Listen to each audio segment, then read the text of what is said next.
আসসালামু আলাইকুম, বিসমিল্লাহির রহমানির রহিম। আব্দুল ফার্মিং লাইফ ইউটিউব চ্যানেলের পক্ষ থেকে দর্শক আপনাদের সবাইকে সাদর আমন্ত্রণ। আশা করি সবাই ভালো আছেন। দেশ এবং দেশের বাইরে যে যেখান থেকে আমাদের প্রতিবেদনটি দেখতেছেন সবাইকে এই অন্তরস্থল থেকে ধন্যবাদ জানিয়ে শুরু করছি আজকের প্রতিবেদন।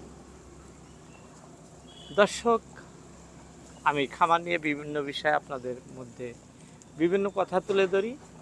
আজকেও তেমনি আপনারা অনেকেই যারা নতুন খামারি, খামার করতে গিয়ে বিফল হইতেছেন, সফল হতে পারতেছেন না। অনেকেরই অনেক সমস্যা, অনেক কথা, কেন সফল হতে পারেন না খামার করতে গিয়ে। আজকের ভিডিওটি সুন্দরভাবে দেখে নেবেন, অবশ্যই আপনার সামনে সফলতা আসবে, কেউ ধরে রাখতে পারবে না। আজকে খামার করতে গিয়ে সফল কিভাবে হতে হয়, কিভাবে আপনি প্রথম থেকেই সফলতা লাভ করবেন, সেই সম্পর্ক নিয়ে কয়েকটি টিপস আপনাদের মধ্যে তুলে ধরব। এই বিষয় কয়টা জানা থাকলে আপনার খামার করতে কোনো ধরনের লসের সম্মুখীন হতে হবে না। এটি আমার নিজস্ব থেকে, আমি যে নিজে খামার করি সেই অভিজ্ঞতার থেকে আপনাদের মধ্যে তুলে ধরব। দর্শক, অবশ্যই ভিডিও জুড়ে থাকবেন। ভালো লাগলে অবশ্যই একটি লাইক দিয়ে দিবেন। যাই হোক, আপনাদের মেন পর্বে আসতেছি। আপনারা হাঁস পালন শুরু কিভাবে করবেন, কিভাবে শুরু করলে আপনাদের লস গুনতে হবে না। দর্শক, অনেকেই খামার শুরু করতে গিয়েই লসের মধ্যে পড়ে যান, আর সেখান থেকে খামার করাই হয় না। এরকম যাতে না হয়, 100-তে 100 যাতে সাকসেস হইতে পারেন, সেই উপলক্ষেই কয়েকটি টিপস আপনাদের সম্মুখে তুলে ধরব। আপনারা যারা খামার করতেছেন, নতুন খামারি, প্রথমেই যে বাচ্চা সিলেকশন করবেন, অর্থাৎ আপনারা যে হ্যাচারের থেকে বাচ্চা সংগ্রহ করবেন, সেই বাচ্চা যাতে এ গ্রেডের হয়, অর্থাৎ সুস্থ সবল ভালো হয়। আর সব সময় চেষ্টা করবেন 4 থেকে 5 দিনের বাচ্চা সংগ্রহ করার জন্য, কারণ 4 থেকে 5 দিন পর যে বাচ্চা আপনারা সংগ্রহ করবেন নতুন খামারিদের ভালো হয়। এই জন্যই যে আপনাদের বাচ্চা হ্যাচ দেওয়ার কোনো, অর্থাৎ হিট দেওয়ার কোনো প্রয়োজন হয় না।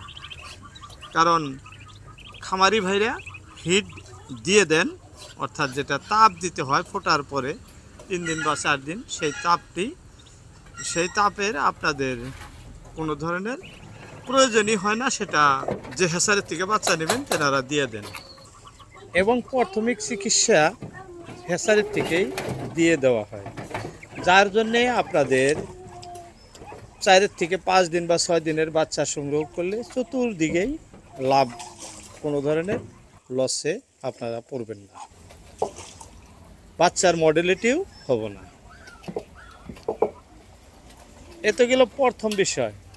দ্বিতীয় বিষয়, আপনার বাচ্চাগুলো কি আপনি খুব সুন্দর, আপনাদের মানে লোকাল এরিয়ায় যে দানা, ভালো দানা, যেটা ভালো কোম্পানির, খালি দানা ভালো বললো সেটাই নেবেন তা না, ভালো কোম্পানির দানাগুলো হাঁসকে খাওয়াইতে চেষ্টা করবেন। আর ভালো খাদ্য যখন খাওয়াবেন, সেই ক্ষেত্রে হবে কি, আপনার হাঁস অল্প দিনে, মানে কিছুদিনের মধ্যেই বড় হয়ে যাব,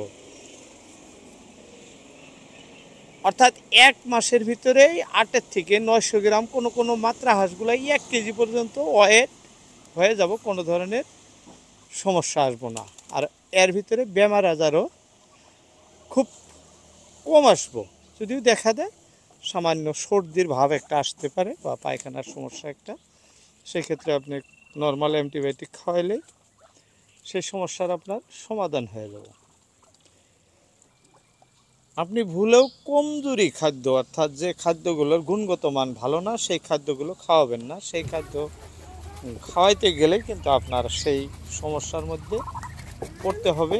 পাখা ঝুলে যাবে, হাঁস দুর্বল হয়ে যাবে, মানে বিভিন্ন রোগবালাই দেখা দিবে। এই ধরনের সমস্যা কিন্তু আপনার হইতে পারে। তাই আপনি ভালো খাদ্য ভালোভাবে নিয়মিত খাওয়ানোর চেষ্টা করবেন। 3 নম্বরে যেটা, আপনার হাঁসকে সময় মতো ভ্যাকসিন দিয়ে দিবেন, যাতে ভ্যাকসিনজনিত কোনো সমস্যা আপনার হাঁসের আসতে না পারে, সেদিকে সজাগ থাকবেন। কোনো মতেই এই ভুল করবেন না। যেমন ডাক কলেরার ভ্যাকসিন দিবেন, ডাক প্লেগের ভ্যাকসিন দিবেন। এটা দুইটা 4টা ভ্যাকসিন দেওয়া থাকলে, অর্থাৎ ডাক প্লেগের 2টা ভ্যাকসিন আর ডাক কলেরার 2টা ভ্যাকসিন। ডাক প্লেগের ভ্যাকসিন দিবেন 25 দিনে, আর ডাক কলেরার ভ্যাকসিন দিবেন 60-65 দিনে। প্রথম ডোজ, দ্বিতীয় ডোজ আপনারা যে পশু চিকিৎসকের সাথে মানে যোগাযোগ করে আনবেন, কীভাবে দিতে হয় ওনারা বলে দেন। তার উপরেও আমরা ভিডিওতে অনেকবার দেখায় থাকি কীভাবে দিতে হয়। বেজিগুলো আমাদের ইউটিউব চ্যানেলে এই সম্পর্ক নিয়ে ভিডিও আছে, অবশ্যই দেখে নেবে। যাই হোক, চতুর্থত, আপনার হাঁস যখন বড় হয়ে আসবো, অর্থাৎ বাচ্চার থেকে বড় হয়ে যাব, এই ধরনের খাদ্য খাওয়ানোর পরে যখন বড় হয়ে আসে, তখন আরও একটি সমস্যা আপনাদের দেখা দিব। সেটি হলো বিভিন্ন ধরনের বিড়াল বা শিয়াল বা গাবড়া, এই ধরনের আমরা বলে থাকি, কেউ হাপা বলেন, এই ধরনের মানে জীবজন্তুর থেকে মুক্ত থাকতে লাগে। কারণ এদের দেখলে চীনহাঁস উড়ে পলায়ে যায়। সেই সময় আপনি চীনহাঁসের পাখার ফোরগুলো 3 ইঞ্চি পরিমাণ করে কেটে দিবেন, যাতে এই বিপদ থেকে আপনি মুক্ত থাকেন। যখন 3 ইঞ্চি পরিমাণ কেটে দিবেন, তখন কিন্তু আপনার কোনো ধরনের সমস্যা হবে না, কারণ চীনহাঁস উঠতে পারবো না। এই যে আমরা এগুলার পাখা কেটে দিছি, এই যে দেখেন পাখার ফোরগুলো কাটা আছে, এরকমভাবে কেটে দিবেন সামান্য করে, তাহলে কিন্তু আর উঠতে পারবো না। সেই ক্ষেত্রেও আপনার প্লাস পয়েন্ট, কোনো দিকে যাইতে পারবো না। আর 5 নম্বরে, আপনি সব সময় যে ঘরটিতে রাখবেন হাঁস, সেই ঘরটি পরিষ্কার পরিচ্ছন্ন রাখবেন, যেন কোনো ধরনের নোংরা থাকে না। যদি সেই ঘরটি ময়লাযুক্ত থাকে বা থিপথিপা ভেজা থাকে, যে আমি দেখাইতেছি এই যে ভিজা জায়গা, এরকম যদি থাকে, এই যে দেখাইতেছি আপনাদের, এই যে পানি আছে অর্থাৎ ভিজা আছে, এই যে এরকম যাতে না থাকে। আমি বাহিরে রাখছি দেখে এরকম বৃষ্টির পানি হয়েছিল, সেই জন্য এরকম হয়েছে। এরকম যাতে না থাকে, সেদিকে এই থিপথিপা ভেজা এরকম লক্ষ্য রাখবেন। জায়গা যাতে এরকম শুকনা থাকে, এই যে এরকম শুকনা থাকে। এরকম শুকনা থাকলে ঘরে কোনো ধরনের সমস্যা কিন্তু আপনার হাঁসের থেকে আসবে না। কারণ একটাই, পরিষ্কার পরিচ্ছন্নতাই হলো খামারের মেন যেটা পার্ট, প্রথম পার্টই হলো আপনার, সে বাচ্চা হোক আর বড় হাঁস হোক, পরিষ্কার পরিচ্ছন্ন রাখাটাই আপনার কর্তব্য এবং দায়িত্ব। আপনি যদি সুস্থ সবল একটি খামার গড়ে তুলতে চান, সেখানে পয়লা পার্টই আপনার দ্বারায় পরিষ্কার পরিচ্ছন্নতা। বাচ্চাকেও যেরকম পরিষ্কার পরিচ্ছন্ন রাখবেন, খুব নজর দিয়ে রাখবেন, এবং বড় হাঁসকেও তেমনি খুব যত্ন সহকারে পোষণ করবেন, পরিষ্কার পরিচ্ছন্ন রাখতে চেষ্টা করবেন। তাহলে আপনার খামারে কোনো ধরনের বেমার আজার মানে হুট করেই দেখা দিব না।